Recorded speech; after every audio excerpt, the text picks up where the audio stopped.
ಸುಮಾರು 20 ಅಡಿ ಆಳ ಹೋಗೋ ತನಕ ಅಂಥದ್ದೊಂದು ಇದು ಮಿಷನ್ ತರಿಸ್ತಾರೆ. ಆವಾಗ ಸುಮಾರು ಅಮಾವಾಸ್ಯೆ ದಿವಸ, ಯಾಕೆಂದ್ರೆ ನಾನು ಯಾವಾಗ ಮಾಡುವಾಗ ಕೇಳಿದ್ದು, ನಾನು ಅಮಾವಾಸ್ಯೆ ದಿವಸ ಸ್ವಲ್ಪ ಲೋ ಟೈಡ್ ಆಗಿರ್ತದೆ. ಲೋ ಟೈಡ್ ಅಂದರೆ ನೀರು ತುಂಬ ಕಮ್ಮಿ ಇರ್ತದೆ. ಯಾಕೆ ನಮ್ಮ ಕಡೆ ಎಲ್ಲ ನಾವೆಲ್ಲ ಫಿಶರ್ ಮ್ಯಾನ್, ನೀರು ಅಡಿಗೆ ಹೋಗುವಾಗ ಇಷ್ಟು ಟೈಮ್ ಎಲ್ಲ ಗೊತ್ತಿರ್ತದೆ. ಆ ಅಮಾವಾಸ್ಯೆ ಸ್ವಲ್ಪ ಕಮ್ಮಿ ಆಗಿರ್ತದೆ. ಮೇಲೆ ಶುರು ಮಾಡುವ ಒಂದು ಯೋಜನೆಯನ್ನು ಹಾಕಿದ್ದೇವೆ. ಯಾಕೆಂದರೆ ಇಲ್ಲಿ ಆ ಅಮಾವಾಸ್ಯೆ ದಿವಸ ನೀರು ಕಮ್ಮಿ ಆದಾಗ ನಾವು ಮತ್ತೆ 3 ಸ್ಕೂಬಾ ಡೈವರ್ ಕೆಳಗೆ ಹೋಗಿ ಅಲ್ಲಿರುವ ಒಂದು 3 ಜನ ಮೃತದೇಹ ಅರ್ಜುನ್ರವರ ಒಂದು ಗಾಡಿ ಅಥವಾ ಅರ್ಜುನ್ ರಾತ್ರೊಳಗೆ ಇದ್ರೆ ಸಹ ಮೇಲೆ ಎತ್ತುವ ಒಂದು ಕೆಲಸವನ್ನು ನಾವು ಖಂಡಿತವಾಗಿ ಮಾಡ್ತೀವಿ. ಸಿ ಪ್ಲ್ಯಾನ್ನಲ್ಲಿ ಅವರಿಗೆ ಇವತ್ತೊಂದು ಆ್ಯಡ್ ಮಾಡಿದ್ದೀನಿ. ಅಲ್ಲಿ ಡ್ರೆಜ್ಜಿಂಗ್ನಲ್ಲಿ ಒಂದು ಬೇರೆ ಒಂದು ಪಾರ್ಟ್ ಇರ್ತದೆ ನೀರಲ್ಲಿ. ಅದು ಏನಂತ ಹೇಳಿದ್ರೆ, ಅದು ಸಬ್ಮರ್ಸಿಬಲ್ ಪಂಪ್ 25 HP ಇಂದ 80 HP ತನಕ ಇರ್ತದೆ. ಆ 80 HP ಪಂಪ್ ಅಲ್ಲಿ ಇದೆ. ಅದನ್ನು ನಾವು ನೀರು ಒಳಗೆ ಹಾಕಿದರೆ ಆ ನೀರಿನಲ್ಲಿ ಇರುವಂಥ ಕಲ್ಲು ಮಿಶ್ರಿತ ಸಣ್ಣ ಸೈಜು ಮಣ್ಣು, ಕ್ಲೇ ಅಂದರೆ ಏನು, ನಾವು ಕಾಲು ಹಾಕಿದರೆ ಇವತ್ತು ಪಾಪ ಇವ್ರು ಹೇಳ್ತಿದ್ರು ಕಾಲು ಹಾಕಿದರೆ ಕಡಿಮೆ ಅಂದರೆ ಒಂದು ಕಾಲಿಗೆ ಒಳಗೆ ಹೋಗ್ತದೆ ಅಂತ ಮಣ್ಣೊಳಗೆ. ಅದನ್ನು ಸಹ ಏನು ಫೋರ್ಸಿಬಲಿ ನೀರಿನ ಒಟ್ಟಿಗೆ ತಂದು ಅದು ಸ್ಪ್ರೆಡ್ ಮಾಡ್ತದೆ.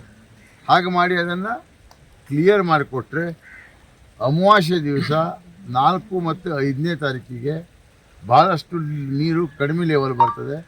ಆವಾಗ ನಮ್ಮ ಈಶ್ವರ್ ತಂಡದವರು ಒಂದು 3-4 ಜನ ಅವ್ರದ್ದೇ ತಂಡದವರು ಬಂದು ಅವರಿಗೆ NDRF ಮತ್ತು SDRF ಇಂದ ಬೇಕಾದ ಸೌಲಭ್ಯವನ್ನು ಕೊಟ್ಟು, ಮತ್ತು ಇವರಿಗೂ ಸಹ ಬೋಟನ್ನು ಟೈಟಾಗಿ ಏನಾದರೂ ಹಿಡಿಬೇಕಾದ್ರೆ ಅದಕ್ಕೆ ಏನು ಆ್ಯಂಕರ್ ತರಬೇಕು ಅಥವಾ ಸಣ್ಣ ಪಂಟು ಮತ್ತೊಂದು ನಮ್ಮಲ್ಲಿ ಕಾರವಾರದಲ್ಲಿದೆ, ಅದನ್ನು ಬೇಕಾದ್ರೆ ತಂದು ಒಂದು ಆಪ್ರೇಷನನ್ನು ಸ್ಟಾರ್ಟ್ ಮಾಡಬೇಕಂತ ಇದ್ದೇವೆ. ಇದು 3 ಮತ್ತು 4ನೇ ಪ್ಲ್ಯಾನು. ಇವತ್ತು ಈ ಪ್ಲ್ಯಾನ್ ಮಾಡುವಾಗ ನಮಗೆ ದೇವರು ಕಣ್ಣು ಓಪನ್ ಮಾಡ್ತಾರೋ ನೋಡಬೇಕು. ನಾವು ಇದನ್ನು ಪ್ರಯತ್ನ ಅಂತ ಹೇಳ್ತೇನೆ. It is only recovery of rescue work. Recovery ಏನು, 3 ಜನ. ರೆಸ್ಕ್ಯೂ ಆಪ್ರೇಷನ್ ಇಲ್ಲ ಈಗ. Rescue recovery of 3 bodies. Machine ಇವತ್ತು ಈಗ ಅವರು ತ್ರಿಚೂರಿನಲ್ಲಿ ಈಗ ಅವರು ರಿಪೋರ್ಟ್ ಕಳಿಸ್ತಾರೆ. ಈಗ ಸಂಜೆ ಕಳಿಸಿ DC ಅವರಿಂದ ಈ ಕೆಲಸಕ್ಕೆ ಸ್ವಲ್ಪ ನಾವು ಹೆಲ್ಪ್ ಮಾಡ್ಬೋದು ಅಂತ ಕಳಿಸ್ತಾರೆ. ಆಮೇಲೆ DC ಟು ತ್ರಿಚೂರು DC ಲೆಟ್ರ್ ಹೋಗ್ತದೆ. ಅವ್ರು ಎಸ್ ಅಂದಮೇಲೆ ಅದು ಮಷೀನ್ ಪ್ಲಸ್ ನನಗೆ ಡ್ರೆಜ್ಜಿಂಗ್ ಮಷೀನ್ ಹೇಳಿದ್ದೇನೆ, ಏನು ಪಂಪ್ ಸಬ್ಮರ್ಸಿಬಲ್ ಪಂಪ್, ಅದನ್ನು ತಂದು ಒಂದು 2 ದಿವಸ ಅಥವಾ ತಾಗ್ಬೋದು. ನನಗೇನು 4ನೇ ತಾರೀಕು ಮೊತ್ತ ತನಕ ಈಶ್ವರ್ ಅವರಿಗೆ ಸ್ವಲ್ಪ ಕ್ಲೀನಾಗಿ ಜಮೀನನ್ನು ತೋರಿಸುವಂಗೆ ಸ್ವಲ್ಪ ಪ್ರಯತ್ನ ಮಾಡಬೇಕು. ಇವತ್ತು ಅವರು ಟ್ರೈ ಮಾಡ್ತಾರೆ, ಅದರದ್ದು ಏನಾಗ್ತದೆ ಅಲ್ಲಿ ಒಳಗೆ ಹೋದ್ಮೇಲೆ ಆ ಒಂದು ಹೆದರಿಕೆ ಹೇಳಲಿಕ್ಕೆ ಆಗೋದಿಲ್ಲ, ಆದ ಸ್ಪೀಡ್ ಜಾಸ್ತಿ ಇದೆ. ಆದ್ದರಿಂದ ಅದನ್ನು ನಾವು ಪ್ರಯತ್ನ ಮಾಡ್ತೇವೆ. And our brother Eshwar will be here only, okay, with his team. NDRF, SDRF, I will call, no problem. Government will give, our police department and district administration, they are ready. Okay. Then, if we lose it, then the full half moon day, ಅದು ಅಮಾವಾಸ್ಯೆ day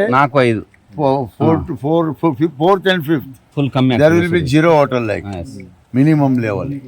That day we will start diving and other things. 2 ಗಂಟೆ 2 hours ಅಷ್ಟೇ per day. ನೀರು ಇರ್ತದೆ, pressure ಕಮ್ಮಿ ಇರ್ತದೆ. 2 hours per day we will try. But you have to help us to bringing that vehicle without sending them back from Karwar. ഇത് body കെട്ടില്ലേ എവിടെ ഉണ്ട് അതിന് അവരൊന്ന് വീട്ടിലേ പോയിട്ട് ഇന്ന് 2 വീട്ടിലെ പോയിട്ട് സമാധാനം பண்ணிட்டு என்ன പറഞ്ഞാൽ നിങ്ങൾ കാലമുള്ള ആ 2 പേരുടെ ബോഡി എണ്ണങ്ങൾ പണിട്ട് നമ്മ MLA സാറായ ഇല്ല ಅವರು പിന്നെ ഞാൻ പിന്നെ ഇവിടെ ജില്ലാഡಳಿತ എണ്ണങ്ങൾ പണിട്ട് ആ ബോഡി എടുത്തു കൊടുക്കുമെന്ന് ഞങ്ങൾ ചൊല്ലിട്ടുണ്ട്. അതല്ലാതെ ഇവിടെ വരുന്ന സമയത്ത് നമ്മ MLA സാർ ഇവിടെ തന്നെ ഉണ്ട്. അവർ പിന്നെ ചൊല്ലിയ സമയത്തിൽ ഇവിടെ ഒരു തൃശ്ശൂരിന്റെ ഒരു മണ്ണെടുക്ക മിഷൻ കൊണ്ടുവരും ചൊല്ലി. ആ മിഷൻ കീഴെ ഒരു 20 അടി ഇപ്പൊ അവിടെ ഒരു ദീപമായിട്ടുണ്ടല്ലോ അവിടെ കാണുന്ന ദീപം ഉണ്ടല്ലോ അവിടുന്ന് കീഴെ ഒരു 20 അടി മണ്ണെടുക്കുന്ന ഒരു മിഷൻ കൊണ്ടുപോകും തൃശ്ശൂരിലെ. അതിന് നോക്കാനായിട്ട് അവിടെ ഉള്ള ഇന്നേഴ്സ് എല്ലാം വന്നിരിക്കാറ് ഇപ്പൊ.